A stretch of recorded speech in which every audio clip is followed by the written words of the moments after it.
Hello friends, welcome to the imaginary classes. आज मैं आप लोगों के सामने क्लास 10 का जो केमिस्ट्री का फर्स्ट चैप्टर है उसको लेके आया हूँ। तो पहला चैप्टर जो आपका है केमिकल रिएक्शन एंड इक्वेशन। सबसे पहले बाबू हमें जान लेंगे कि इस चैप्टर में हम क्या क्या कवर करेंगे। तो पहले मैंने उसमें क्या किया है कि जितना भी टॉपिक हम पढ़ने वाले हैं उसको थ्रू आउट मतलब पूरे पुस्तक से पूरे किताब से मैंने लिख दिया है। तो सबसे पहले हम पढ़ेंगे कि केमिकल क्या है, व्हाट इज केमिकल।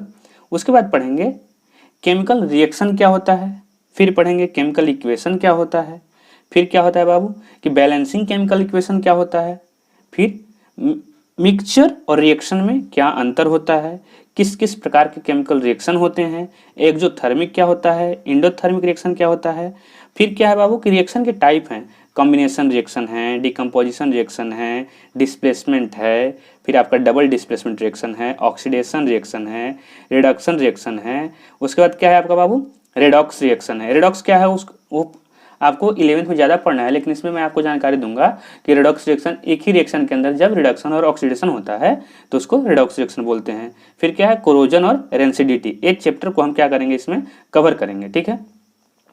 तो चलते हैं बिना कोई देर किए हुए, अपने पहला जो टॉपिक हमारा है वो क्या है बाबू केमिकल। तो केमिकल है क्या, ठीक है। तो बाबू any substance consist of matter, कोई भी सब्सटेंस जो है जो मैटर से बना हुआ है, कोई भी चीज जो मैटर से बना हुआ है वो सब क्या है बाबू आपके केमिकल है। ऑल मैटर इज केमिकल, ठीक है। मैटर क्या होता है बाबू जिससे बना है। मैटर जैसे हमारा पेन है या पेंसिल है तो जिस चीज से बना है वो केमिकल है, ठीक है ना। पेन हमारा केमिकल नहीं है, बल्कि जिस चीज से बना है, जैसे प्लास्टिक होगा, इंक होगा, उसमें आपका मेटल का जो आगे वाला नीब होता है, आगे वाला जो जिसपे बुट्टी कहते हैं हमको, वो क्या होता है मेटल का बना होता है, वो क्या है केमिकल है, ठीक है। तो मैटर जिससे बना है या जिससे कंस्टिट्यूएंट उसका जो पार्टिकल है कंस्टिट्यूएंट है वो क्या है बाबू आपका केमिकल है। अब उसके कुछ एग्जाम्पल हो जाएंगे, आप दे सकते हैं एवरी लाइफ में जो मैटर है उसको आप कह सकते हैं वाटर, एयर, मिल्क और बहुत सारे एग्जाम्पल आप दे सकते हैं, है ना। अब कह रहे हैं मैटर क्या है भाई, जब आप केमिकल जान गए तो मैटर के बारे में तो आपकी इच्छा हो रही होगी ना। अगर नहीं जाने हैं, 9th में तो आप पढ़े हैं मैटर क्या है, लेकिन आपको नहीं याद है तो मैं एक बार बता दूं आपको कि anything that has mass and occupy a space is called matter. वो कोई भी चीज हो जिसके पास मास हो और क्या करता है स्थान घेरता है, हम हिंदी में इसको बोलते हैं कि वो सभी सब्सटेंस जिसके पास मास हो और स्थान घेरते हैं वो क्या कहलाते हैं मैटर कहलाते हैं, ठीक है। तो केमिकल मैटर में आपको कोई दिक्कत नहीं होनी चाहिए। आगे चलते हैं, अगला जो मेरा टॉपिक है बाबू आपका केमिकल रिएक्शन, ठीक है। कि केमिकल रिएक्शन क्या होता है, ठीक है। पहले आप बताइए कि अगर मैं आपको कुछ नहीं करूं और डायरेक्ट मारने लगूं तो आप प्रश्न पूछिएगा सर क्यों मारने लगे, है ना बात। यानी कि कभी भी एक्शन होगा तो उसके प्रति क्या होता है रिएक्शन होता है। कोई भी हम हाथ उठाएं तो आप क्या होते हैं डर जाते हैं, हाथ उठाते ही आप सामने वाला आदमी डर जाता है, ऐसा क्यों होता है। तो कहीं भी एक्शन होगा तो रिएक्शन होगा ही होगा, ठीक है ना। अब क्या है बाबू कि मान लीजिए कोई मैटर 1 है और मैटर 2 से मिला, मैटर 1 और मैटर 2 से मिला तो मैटर 3 बन गया, ठीक है ना। तो एक क्या है बाबू आप इसको रिएक्शन भी कह सकते हैं और मिक्सचर भी कह सकते हैं। अब आपके दिमाग में एक प्रश्न चल रहा होगा कि किसको हम मिक्सचर कहेंगे और किसको रिएक्शन बोलेंगे, है ना। तो मैटर 1 जब मैटर 2 से मिला और मैटर 3 बना तो क्या ये मिक्सचर है या फिर क्या है बाबू आपका रिएक्शन है। तो आपको पता है कि मिक्सचर क्या है बाबू, मिक्सचर वैसा सब्सटेंस होता है जो दो चीज मिलने के बाद क्या होता है उनका प्रॉपर्टी चेंज नहीं होता है। जैसे मान लीजिए अगर पानी और चीनी को हम मिला रहे हैं तो जो शरबत बनता है उस वो भी क्या होता है मीठा होता है और चीनी भी मीठा होता है कि नहीं। यानी कि आप कह सकते हैं कि constituent does not undergo any chemical change. Mixture जब होगा, जब कोई भी मिक्सचर बनेगा तो क्या होगा उसका जो कंस्टिट्यूएंट पार्टिकल होगा उसमें क्या होगा कोई केमिकल चेंज नहीं होगा, ठीक है। लेकिन जब रिएक्शन होगा तो क्या होगा केमिकल चेंज होगा, कोई नया चीज फॉर्म करेगा। जैसे मान लीजिए कि हाइड्रोजन और ऑक्सीजन मिला, हाइड्रोजन और ऑक्सीजन मिले तो हाइड्रोजन और ऑक्सीजन के मिलने के बाद क्या बनता है बाबू वाटर बनता है। जबकि दोनों गैस है और जो वाटर बनता है वो लिक्विड है कि नहीं। तो आप कह सकते हैं कि when reactant undergo chemical change, जब कभी रिएक्टेंट किसको बोलते हैं तो जो जो पार्टिकल रिएक्शन में भाग ले रहे हैं, जो जो पार्टिकल क्या कर रहे हैं अब रिएक्शन में भाग ले रहे हैं उनको क्या बोलते हैं हम रिएक्टेंट बोलते हैं। और when reactant undergo chemical change, जब यही रिएक्टेंट केमिकल चेंज होता है इनमें, जब क्या होता है इनमें केमिकल चेंज होता है और क्या करते हैं बाबू प्रोडक्ट बनाते हैं, produce product. When reactant undergo chemical change and produce product is called reaction. Simple सी बात है। अब कह रहा है बाबू कि रिएक्शन क्यों होता है, तो देखिए आपको पता होगा, आप क्लास में पढ़े होंगे 9th क्लास में कि बैलेंसिंग निकालने के लिए तो Mg जो हमारा मैग्नीशियम है, आप यहाँ देख रहे हैं कि हमारा जो मैग्नीशियम है वो क्या है बाबू, उसका वैलेंसी +2 है और ऑक्सीजन क्या है -2 है। अगर मैग्नीशियम 2 इलेक्ट्रॉन या 2 एटम अगर ऑक्सीजन को दे देता है, क्योंकि इसके पास 2 एक्स्ट्रा है और इसको 2 चाहिए, तो दोनों क्या हो जाएंगे बाबू, अस्टेबल हो जाएंगे। मान लीजिए कि आपके पास 10 रुपया है कि नहीं, और आपको चाहिए पेन, तो आप जाइएगा दुकानदार के पास, तो दुकानदार को क्या चाहिए था, पैसा, तो उसको पैसा मिल गया, आपको पेन मिल गया, दोनों का काम हो गया। जब दोनों का काम हो गया, यही क्या है, इंटर रिलेशनशिप। तो जब इंटर रिलेशनशिप होता है तब क्या होता है आपका बाबू, रिएक्शन टेक्स प्लेस करता है। कोई दिक्कत नहीं। फिर क्या बोलता है बाबू कि कुछ जो रिएक्शन होते हैं वो स्पॉन्टेनियस होते हैं, कुछ नहीं करते हुए भी वो अपने आप हो जाते हैं। जैसे मान लीजिए आप लोहे को छोड़ दिए ऐसे ही ग्राउंड में छोड़ दीजिए, तो क्या देखिएगा, उस पर भूरा सा परत जम जाता है। तो क्या आप उस पर गए थे कुछ करने तो नहीं गए थे, लेकिन क्या हो गया, परत जम गया, मतलब वो अपने आप हो गया, ठीक है ना। जो रिएक्शन अपने आप होता है उसको क्या बोलते हैं हम, स्पॉन्टेनियस रिएक्शन। और कुछ रिएक्शन को हम क्या करते हैं बाबू, करते हैं खुद से, कुछ रिजल्ट प्राप्त करने के लिए उसको हम करते हैं, तो उसको क्या बोलते हैं, डिजायर्ड रिजल्ट प्राप्त करने के लिए कुछ रिएक्शन को हम क्या करते हैं, किया जाता है, लेबोरेटरी में उसको परफॉर्म किया जाता है और हमको जो चाहिए वो मिल पाता है ना। तो ये आप कुछ जानकारी प्राप्त कर ली रिएक्शन के बारे में, स्पॉन्टेनियस रिएक्शन क्या है, रिएक्शन क्यों टेक्स प्लेस करता है, स्टेबिलिटी कैसे गेन करता है ना। अब हम चलते हैं बाबू कि केमिकल इक्वेशन क्या होता है, ठीक है, केमिकल इक्वेशन क्या होता है। तो यहाँ पे आपको दिया हुआ है कि Mg + O MgO फॉर्म कर रहा है, ठीक है। तो केमिकल इक्वेशन क्या है बाबू, केमिकल रिएक्शन को लिखने में जो हमारी मदद करता है वो केमिकल इक्वेशन है। Chemical equation helps in writing chemical reaction, यानी कि केमिकल रिएक्शन को लिखने में जो टूल्स कह सकते हैं इसको, कि केमिकल रिएक्शन को लिखने में जो हमारी मदद करता है वो केमिकल इक्वेशन है कि नहीं। अब इसमें जब आपको पता है कि जब इक्वेशन होगा तो लेफ्ट हैंड साइड भी होगा, राइट हैंड साइड भी होगा, है ना।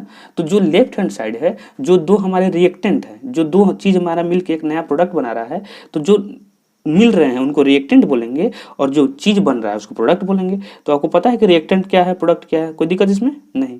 अब बोलते हैं कि जब भी कोई केमिकल रिएक्शन होगा, मान लीजिए अगर कोई केमिकल रिएक्शन हो रहा है तो क्या होगा, तो कुछ चेंजेस होते हैं, ठीक है ना, कुछ चेंजेस होते हैं। उसको पहले हम जानते हैं क्या क्या चेंज होते हैं, मेनली कुछ चेंज होते हैं उसके बारे में।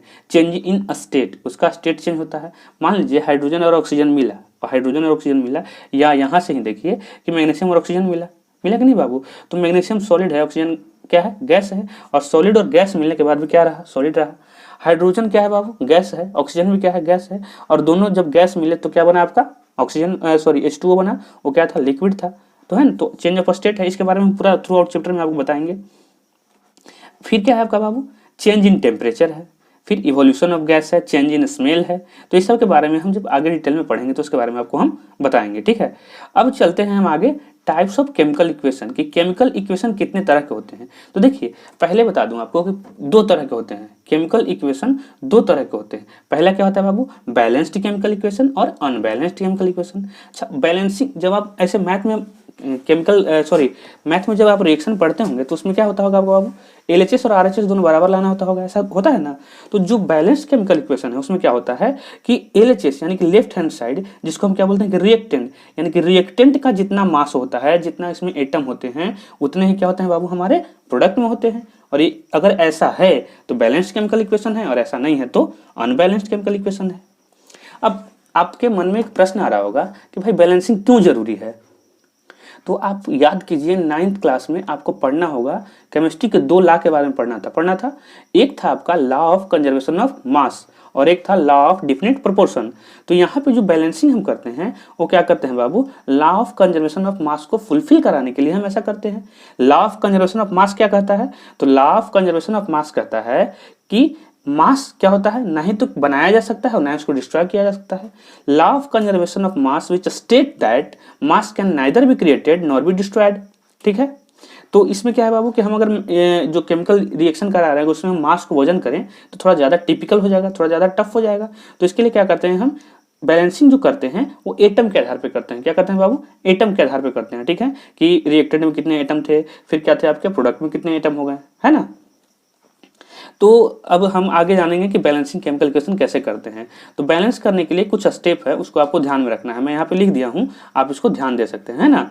तो स्टेप क्या है बाबू कि सबसे पहले जो है, जो भी हमको केमिकल फॉर्मूला दिया हुआ है, जो केमिकल फॉर्मूला दिया हुआ है या जो रिएक्शन दिया हुआ है, ठीक है ना, उसको बॉक्स में बंद कर देंगे। ऐसा क्यों करते हैं? क्योंकि बॉक्स में बंद करने का मेरा पर्पस यही है कि आपको क्या करना है बाबू, केमिकल फॉर्मूला के साथ छेड़छाड़ नहीं करना है, आपको केवल और केवल एटम के साथ छेड़छाड़ करना है, ठीक है। आप एटम को बढ़ा सकते हैं, घटा सकते हैं, ऐसा कर सकते हैं, केमिकल फॉर्मूला को आप चेंज नहीं कर सकते हैं, ठीक है। तो सबसे पहले क्या करना है, इसको स्टेप 1 में बॉक्स के अंदर इसको बंद कर दीजिए, ठीक है। अब फिर क्या करना है, आपको लिख लीजिए क्या है एलिमेंट, कहाँ, तो रिएक्टेंट में कितना है, प्रोडक्ट में कितना है। तो यहाँ पे देखिए हम क्या लेते हैं बाबू, मैग्नीशियम और ऑक्सीजन को लेते हैं। तो मैग्नीशियम हमारा देखिए रिएक्टेंट में 1 है और ऑक्सीजन हमारा 2 है, ठीक है। प्रोडक्ट में हमारा मैग्नीशियम भी 1 है और ऑक्सीजन भी 1 है। अब हमको क्या करना है कि जिसमें सबसे ज़्यादा डिफरेंस होगा, जिसमें सबसे ज़्यादा एटम होगा और सबसे ज़्यादा एटम का डिफरेंस होगा, तो देखिए मैग्नीशियम भी 1 है और इसमें ऑक्सीजन भी 1 है, रिएक्टेंट में भी मैग्नीशियम 1 है, प्रोडक्ट में भी मैग्नीशियम 1 है, लेकिन ऑक्सीजन जो रिएक्टेंट में 2 है और प्रोडक्ट में 1 है। तो हमको क्या करना होगा कि प्रोडक्ट में अगर हम 2 से मल्टीप्लाई कर दें, मान लीजिए कि अगर प्रोडक्ट में 2 से मल्टीप्लाई कर दें तो क्या हो जाएगा बाबू, 2 मैग्नीशियम और ऑक्सीजन भी 2 हो जाएगा, यानी कि मैग्नीशियम हमारा 2 हो जाएगा और ऑक्सीजन भी 2 हो जाएगा। तो प्रोडक्ट में तो हमारा मैग्नीशियम 2 हो गया, लेकिन रिएक्टेंट में क्या है, हमारा 1 है। तो फिर क्या करना पड़ेगा कि रिएक्टेंट में मैग्नीशियम से भी हमको 2 से मल्टीप्लाई करना पड़ेगा। तो इस तरह से एक नया टेबल आपका बन जाएगा कि मैग्नीशियम 2 और प्रोडक्ट में भी 2 और रिएक्टेंट में भी 2। उसके बाद क्या होगा आपका बाबू, ऑक्सीजन भी 2 हो जाएगा दोनों में।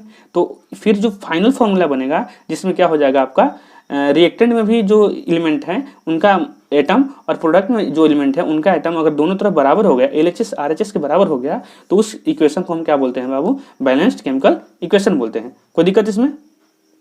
ठीक है। अगर आप समझ गए हैं तो क्या करना है आपको, नीचे मैं कुछ क्वेश्चन दिया हूँ बैलेंसिंग केमिकल इक्वेशन, इसको क्या करना है आपको, बैलेंस कर लेना है, ठीक है। अगर आप बैलेंस कर लीजिएगा तो बहुत अच्छी